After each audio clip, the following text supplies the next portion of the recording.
Saya kemudian, ketika buat konten-konten itu, kontennya mulai rame itu, saat itu. Dan kemudian ternyata saya melihat bahwa konten itu disambut dengan baik, tetapi saya juga prihatin dengan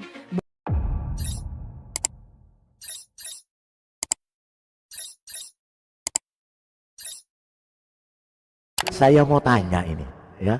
Kamu belajar dari mana ini?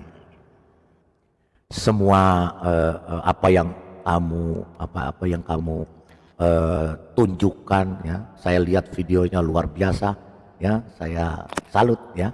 Sampai sedemikian hebatnya. Dari mana kamu belajar? Boleh ceritakan sedikit di sini. Silakan, Eli. oke. Ini suara saya ada nggak, Pak Lidara? Baik, mantap. Kalau bisa dikeraskan sedikit kayaknya di Kurang gede, di kurang gede. Agak nah, kecil dia.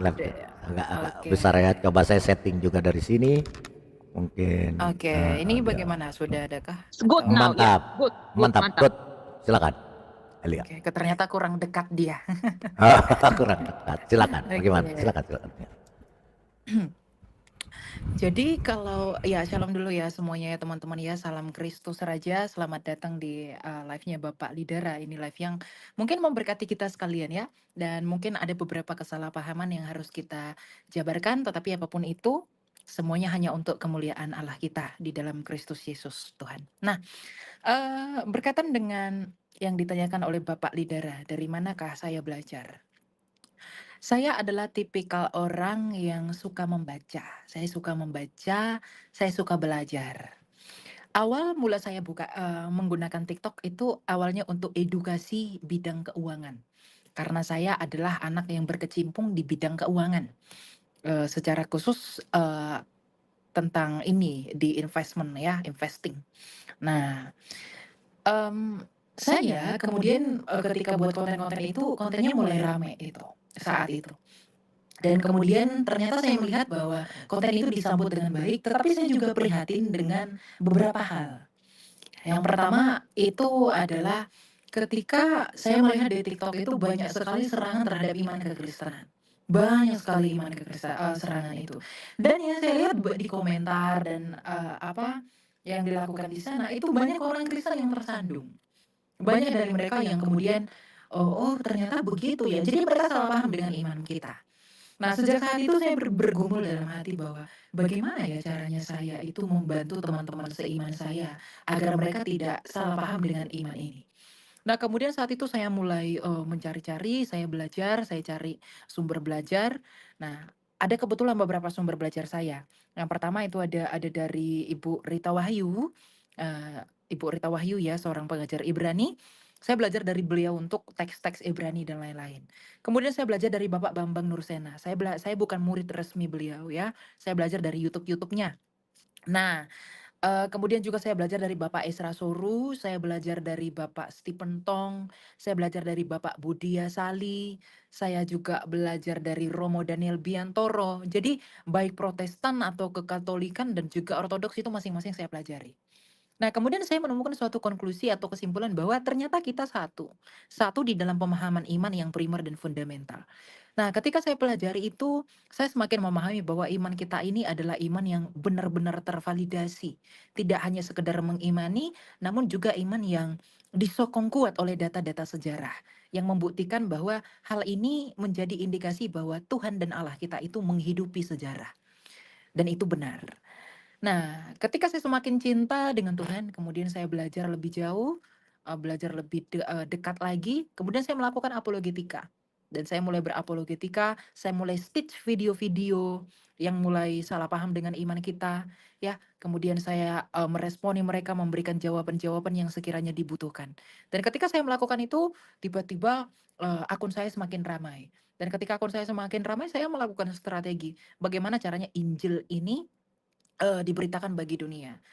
Saya bukan tipikal yang polemikus, ya, saya bukan polemikus, saya bukan orang yang, menyerang, saya bukan tipe saya itu penjaga, ya. Karena ketika saya ditawarin menjadi polemikus, saya itu menolak.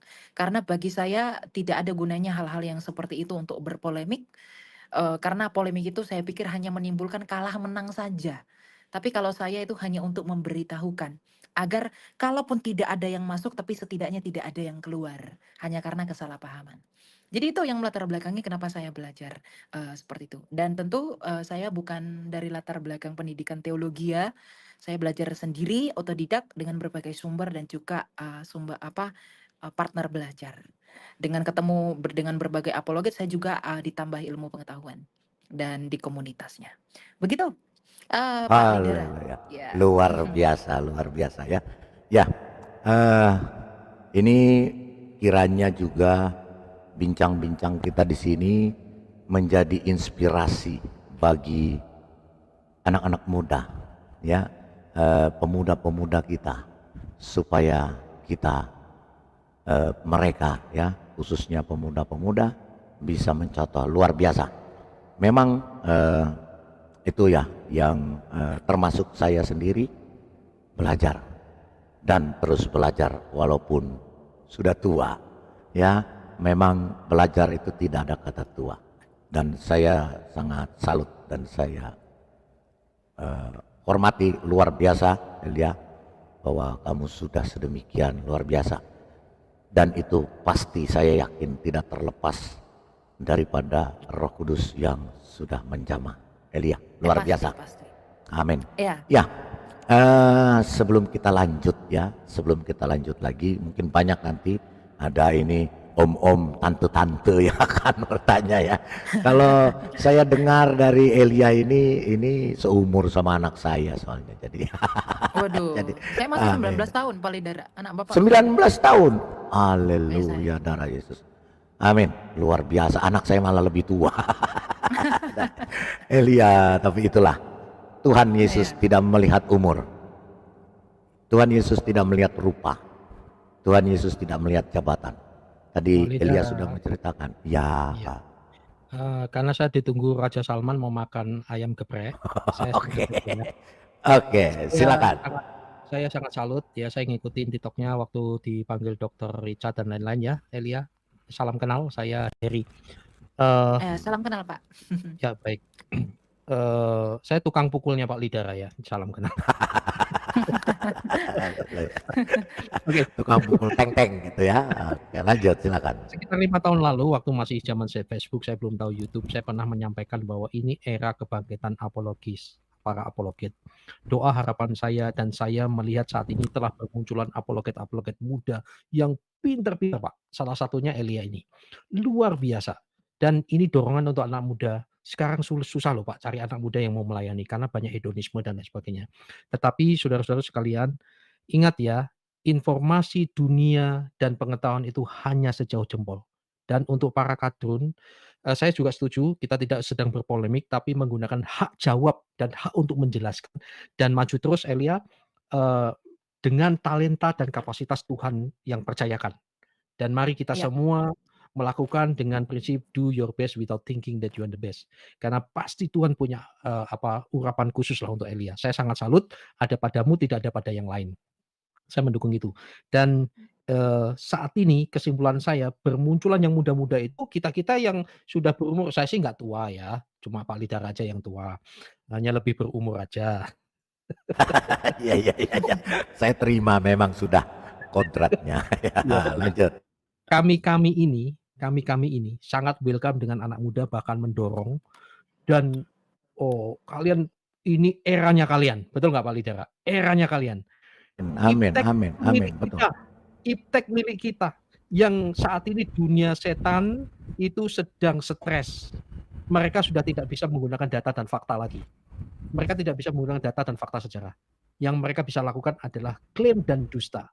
Dan tugas apologetika sekarang Pak Lidara dan Elia dan saudara-saudara sekalian jauh lebih mudah daripada zaman kami dulu waktu muda Elia.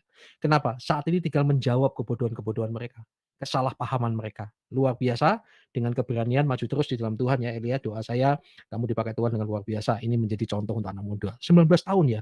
Waduh Iya, Pak. luar biasa. Luar biasa. Tuhan memberkati. Amin. Kalau saya umur 19 tahun waktu itu masih bandel-bandelnya berantem terus. Oh iya Pak. Luar biasa. Pak jangan Ya, bongkar rahasia Pak sama Pak. nggak apa-apa lah. Maju terus.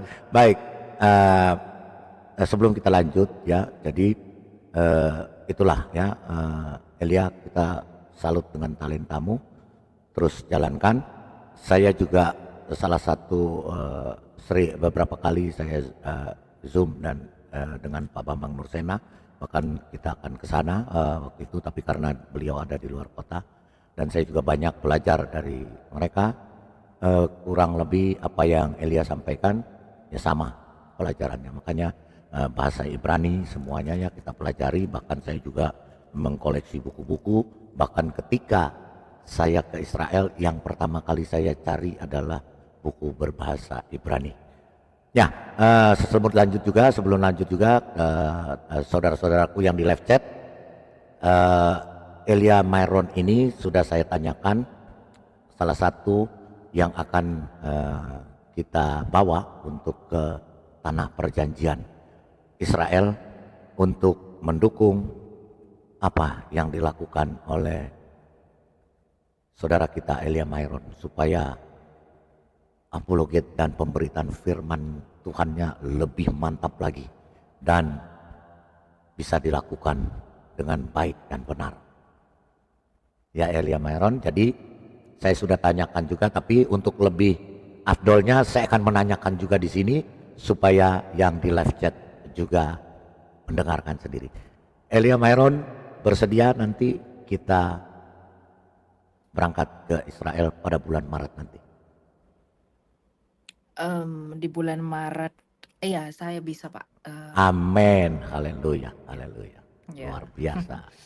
Oke ya, supaya dapat juga nanti pelajaran-pelajaran, karena kemarin terus terang kita baru pulang tanggal 5 November kemarin, tanggal 23 Oktober kita berangkat, sedang terjadi perang besar di sana bersama Pak David King dan beberapa mungkin tahu dengan Ibu Fatimah Saktia dan Ibu Fadilah Hafiz. Kita baru pulang 5 November kemarin dan nanti Maret kita akan berangkat lagi.